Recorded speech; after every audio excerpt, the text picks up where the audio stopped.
Okay, brilliant. We will hear from Kira again at the end of the session when I bring everybody back. But just for right now, let us introduce our next speaker, Dr. Richard Carmichael from Imperial College, London. He is absolutely fascinating man. I had the pleasure of meeting with him. We had a 2-hour conversation, which I think surprised us how long and how much we wanted to talk. So I'm really excited that you all get to hear from him today. Just help us think about what this means from a societal perspective, what the public perspective is going to be, and you know, how as broadcasters we need to think differently, I guess, about aspiration. That's the theme that I would ask you to hold in your heads as you listen to him. Over to you, Richard. Thank you. Thank you. I'll just share my screen. All right. Okay, thank you, and thanks to Bafra Albert for inviting me. As Kara said, I'm mostly going to be talking about content. So essentially considering the potential role for broadcasting in net zero from, as was said, the point of view of consumers and citizens and behavior change and public engagement, which is the sort of area I work on. So obviously we have a UK net zero target of zero emissions by 2050. So this is 100% as opposed to 80%, which went before. And this means that, as another speaker mentioned, every industry, every activity has to decarbonize. So previously, I think some industries were hoping they would fall into the 20% that didn't have to, of emissions that were going to be remaining. Everyone will, and what small emissions remain will have to be offset and reduced through tree planting and other carbon capture measures.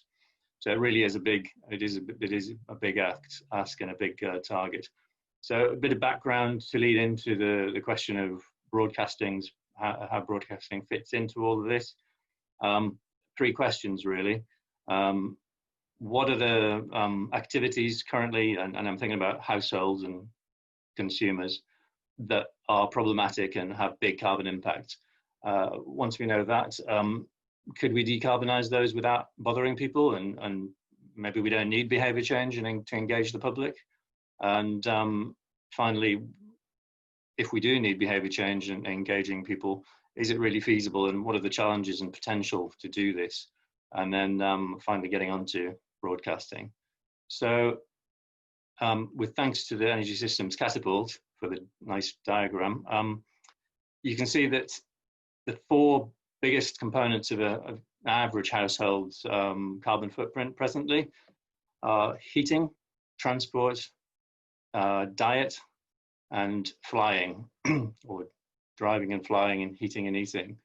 And as we move forward to a net zero level of emissions in 2050,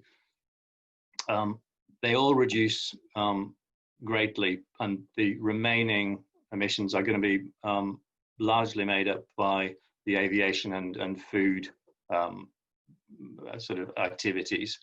And this is obviously talking about average households. So there is, particularly with aviation, a huge variation between households, which has implications I'll touch on later to do with fairness. So these are the big 4, and we really need to be thinking about these ones primarily, not exclusively, but we need to think about these 4. So can we do this without involving households? As far as decarbonising electricity and waste has gone, and the UK has made really good progress, really impressive progress in the last decade or so on those 2, that hasn't really involved consumers and households. So is it possible to decarbonise the other behaviours and activities upstream? Short answer is no. CCC estimates that well over half of the measures that are going to be required to get to net zero are going to involve either behaviour changes or some combination of new technologies and behaviour change. And of course, if you do have a sort of technical fix in a new technology, so say electric vehicles or heat pumps, we still need to engage the public so that they actually adopt them, which is no small thing. So thinking about the scale of the challenge, it really is a huge task ahead of us, and it's in uncharted territory in the sense that we're going to have to go further and faster than any other country's gone before, and than we've gone before. So that limits the amount of experience that we have to draw on, and increases the uncertainty about how to go about it. On top of that, it is true to say that we've hardly started, apart from the power sector, perhaps, and certainly not in terms of engaging people at the level that we'll need to. So people really don't yet understand exactly what they need to do, and they're not doing it. And because that's the sort of norm, that actually involves some more social aspects of the context we're in, which essentially make it even harder to get the ball rolling. Because there's a norm of people not really doing much, other people will follow that norm. So passive inaction breeds more inaction. So currently there's sort of negative feedback effects, if you like, of reinforcing the status quo. So, I mean, there's several ways you could describe it. There's the kind of conforming to that norm of inaction. With unfamiliar technologies and behaviors, we often look to other people, what's called social proof, in terms of interpreting what to do in that situation. That's kind of operating in the wrong direction still. And it's very easy to rationalize doing nothing because, who's really responsible? It's very diffuse, the responsibility. And it's easy to put things off till later as well, because we're all busy, and just, as I say, there's some uncertainty still about exactly what you need to do and when you need to do it by. So that's the kind of challenge. More optimistically, even in the last few years, we've seen a real rise in public concern and preparedness to do something, real interested in climate action. And people generally do want to do their bit under the right circumstances, which include the government stepping up and doing their bit, and other people, seeing that other people are doing their bit too. So more specifically as well, there's interest in renewables and technology such as EVs, if they're affordable, batteries, solar panels. There's a real appetite there potentially that we can tap into. And the change that we need to see it's not all going to be about giving stuff up and painful changes. And I can't really overstate the importance of co-benefits, in the sense that things may change which reduce carbon, but they also deliver some other benefits alongside that. Health benefits from, say, cycling to work instead of driving, or changing your diet, and that has health savings for the NHS, and also air quality, which we've seen with the kind of lockdown situation around the world. Air quality really improved with reduced cars and planes. So that's another cause for optimism. We can go through that route. And lastly, just as before, and well, currently, there's some negative feedback effects which reinforce people doing nothing. Once we get some momentum up, I want to talk now about the feedback effects that can make change lead to greater change and increase the momentum of change. So, for example, you have some behavior change, ideally in one of the big 4 areas for households, but it could be other things. Once some people change their behavior, then other people tend to follow. People underestimate the sort of degree to which they're influenced by others, and lots of research and evidence on these grounds. Broadly, you could call it social contagion. For example, photovoltaic panels, they tend to cluster in areas because once one person in the neighborhood's got one and it's visible, others tend to be much more likely to adopt solar panels as well. Smoking is a good example as well about, you could say, the behavioral externalities, modeled after the economic term, negative externalities.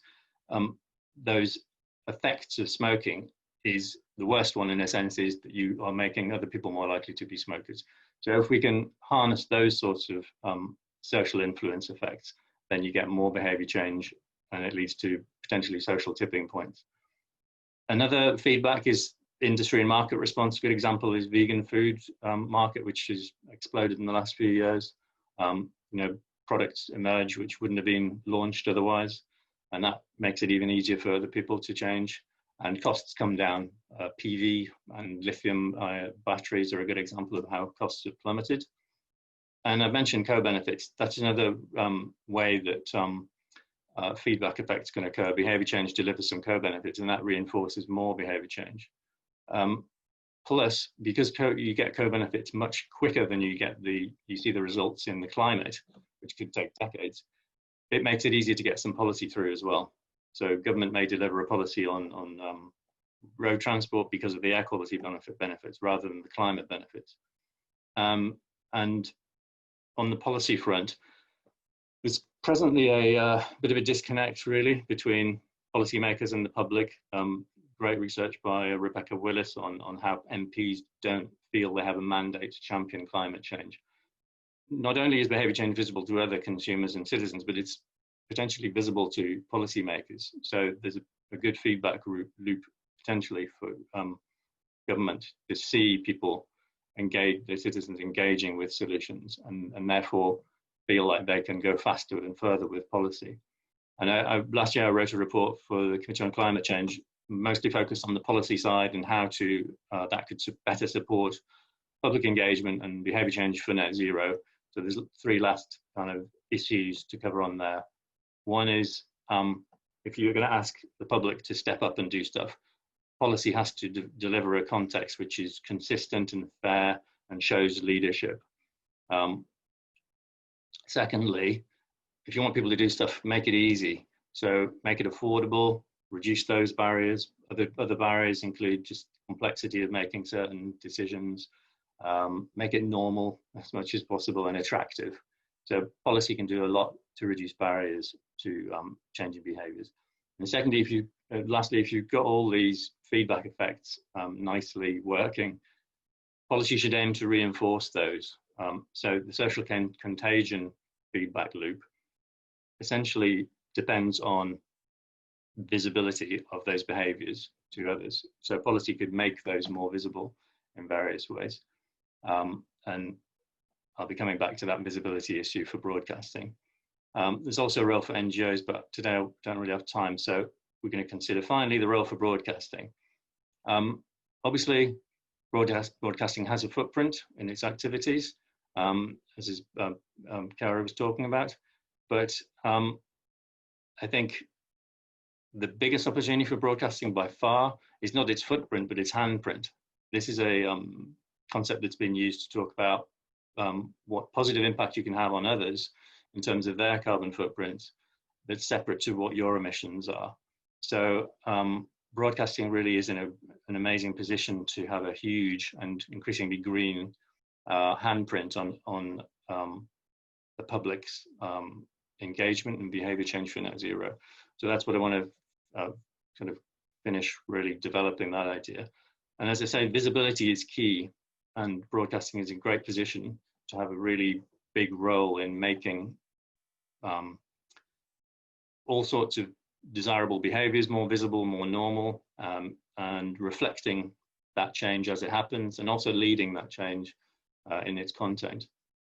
And a couple of the takeaways from that complicated feedback loop diagram is, one, it kind of shows you where you can intervene to get things moving and behaviors changing and system change. But it also means that whatever impact you deliver doesn't stop there, it leads into further system changes. So that's another cause for optimism, that broadcasting can contribute to bigger changes which may not have been contemplated. So where in the system might broadcasting's influence be felt? Not exclusively, but primarily in these 4 areas. So certainly the social contagion feedback loop to develop and build up momentum in behavior change and public engagement in the public.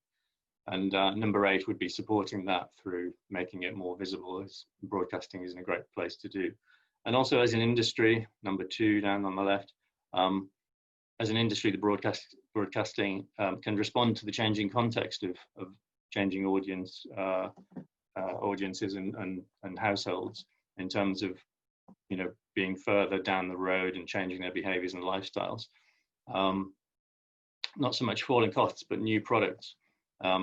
You know, tailoring content in a way that's going to be viable for the long tail, for audience tastes in the future, which may change in ways we're not really fully appreciating yet. We've just seen recent events with Black Lives Matter result in some rethinking of content.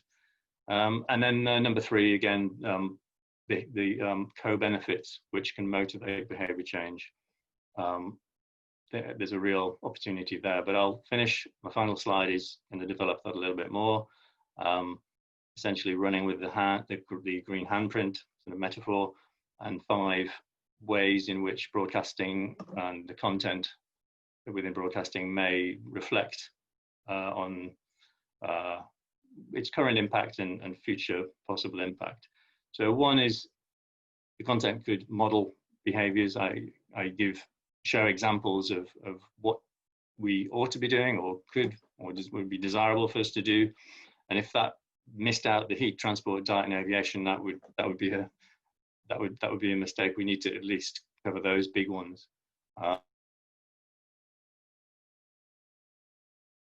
As well as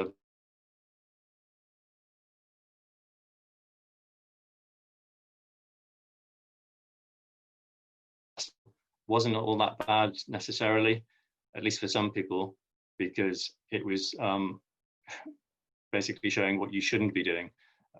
Though ultimately it depends on whether people identify with whoever's doing it. Secondly, the content could have a role in making the unfamiliar familiar, and what's abstract about net zero, for example, just the term net zero, much more concrete and related to everyday lives. So unfamiliar technologies like heat pumps and electric vehicles and smart meters could be sort of shown in much more concrete and familiar ways. Number 3, obviously awareness and information is still an issue. It doesn't necessarily have to come through news and documentaries. It can be done in much more subtle ways, in the background or foreground of any kind of show. And this can help people to be better informed as consumers in what to go out and spend their money on, but also as citizens to take part in the democratic kind of process around net zero and getting there, which is no small thing. Fourthly, it's not just a matter of cramming in more stuff into content, which may be good to hear. What's left out is also going to matter. We can show less of certain technologies and high carbon technologies and behaviors and attitudes and stereotypes. I believe advertising is sort of being regulated for the use of stereotypes. So what's left out can be really, really important as well. And again, this brings in the sort of what's the audiences of tomorrow going to how is it content going to match their tastes. And finally, as I said, can't overstress it. Highlighting the co-benefits is a great way of engaging people on action for climate change. It's not all about carbon. So that would be a hugely missed opportunity if that wasn't, if that route wasn't taken, and programming can do that in all sorts of ways, just subtly highlighting the health benefits of this or that. The financial savings for some things are there already. And then longer term, as society does shift and behaviors do become, new norms emerge for behaviors, reflecting that in the new reality is going to be very valuable as well, just to reinforce those shifts in norms. And air quality is one that's going to take a bit longer to emerge in a stable sense, and job creation. Those are great things to highlight. So yeah, run out of fingers and run out of time. So that's it from me. Thanks. Thank you so much. That was absolutely fascinating. And seeing that feedback loop page come together in the animation, it was just, it's really, really brilliant and really helps us step through it. So I've got one question from our attendees today for you quickly, and then I'm going to actually introduce our sort of secret special guest very briefly before we just come back for the last 10 minutes for some more questions. So Neil, thank you so much, Neil, for your questions and your engagement in this today. In the COVID crisis, people have actually wanted more government intervention, firmer rules and clearer direction. When we say that the public is resistant to change, although I'm not sure that we do necessarily, perhaps they're just misinformed, is that really just an excuse? Does this need to come from government? You want me to answer now? Yeah, please. Yeah. And then we'll introduce Tony. Sure. Yeah, basically my position is that there's a lot that government could do, and my report for the CCC was like included about 50 recommendations, plus a few others, on how to make it easier for people to take action. I do agree that it would be a bad move to just sort of try and motivate people and say, do this, without making it easier and enabling them to do it. So that's the role that policy needs to sort of step up to now, is to enable behavior change, not just sort of ask for it or motivate people. And there are some real barriers that need to be lowered. And as I said, the other thing is the wider context. You may have enabled someone to buy an EV, but if the bigger policy context is perceived by people to be unfair, you know, there may be support for fossil fuels, or there may people be able to point to frequent flyers and say, well, you know, why should I bother about my heating system if there's someone's frequent flyers carbon footprint's hundreds times mine? So you've got to be consistent across everything and take out the reasons people may be able to sort of use to do nothing. So you've got to do everything. You've got to do it consistently, and you've also got to think of all the barriers to behaviors. And once that's done, then yes, people should sort of step up where they can.